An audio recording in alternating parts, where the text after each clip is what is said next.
70 years ago, the roar of the guns fell quiet over Europe and the Second World War came to a close.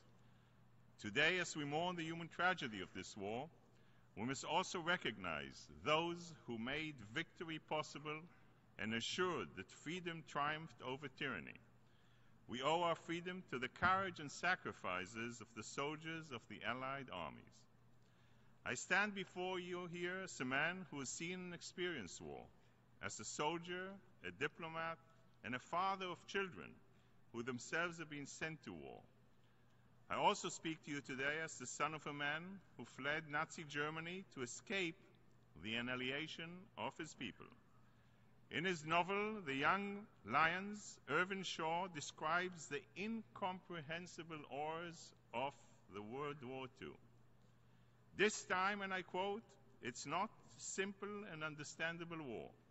This time it's an assault of the animal world upon the house of the human being. I know what I saw in Russia and Poland, a cemetery 1,000 miles long and 1,000 miles wide. Men, women, children, Poles, Russian, Jews. It made no difference. It could not be compared to any human action.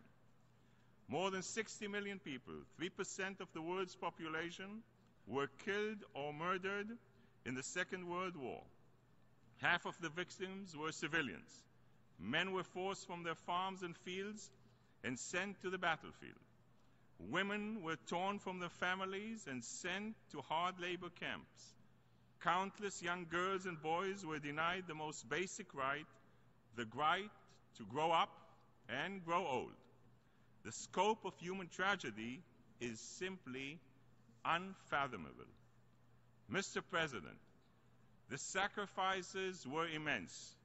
Russia alone lost over 25 million people. The Russian people faced the harsh forces of nature. They looked the brutal enemy in the eye. They pushed forward to conquer Berlin and halted the Nazi advancement. They fought so that people and nations could live in freedom. When history and circumstances called for bravery, they answered the call. Throughout the war, every news broadcast in Russia started with the following phrase: "Vragny praidyot, pobjeda bodit za nami," meaning the enemy will be stopped and we shall prevail. Thanks to its courage and its conviction, Russia was indeed victorious. But there's no one country that could alone stop the monstrous Nazi killing machine.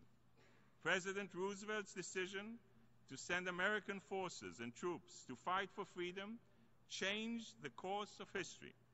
Fighting shoulder to shoulder with Winston Churchill's Great Britain was a courageous decision.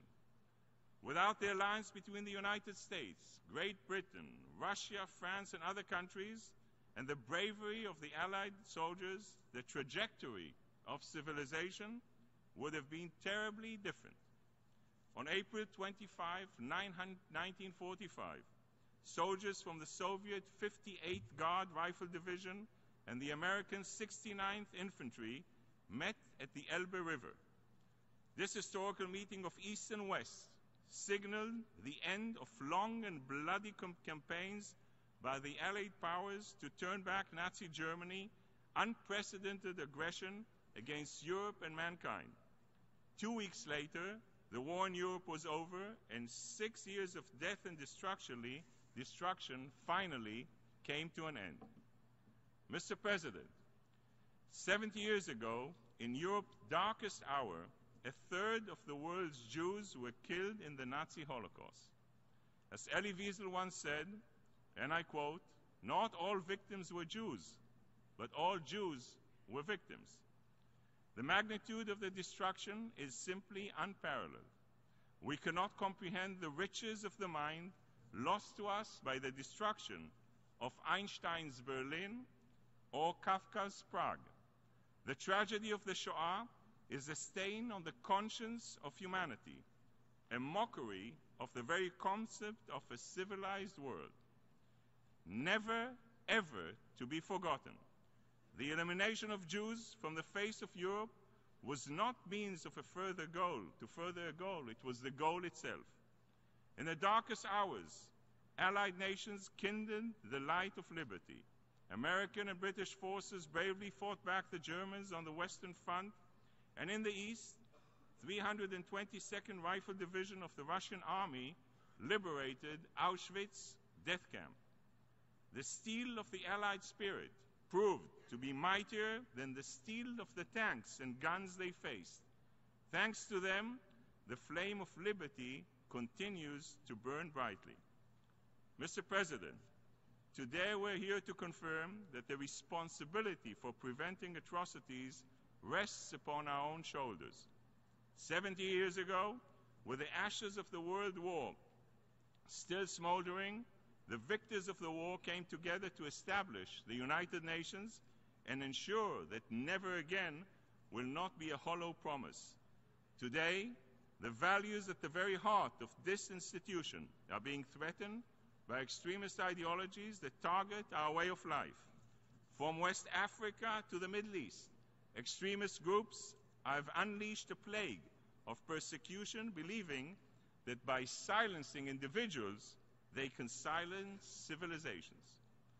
The terrorists that stormed the Charlie Hebdo office in Paris attacked liberty, the right of every person to express him or herself.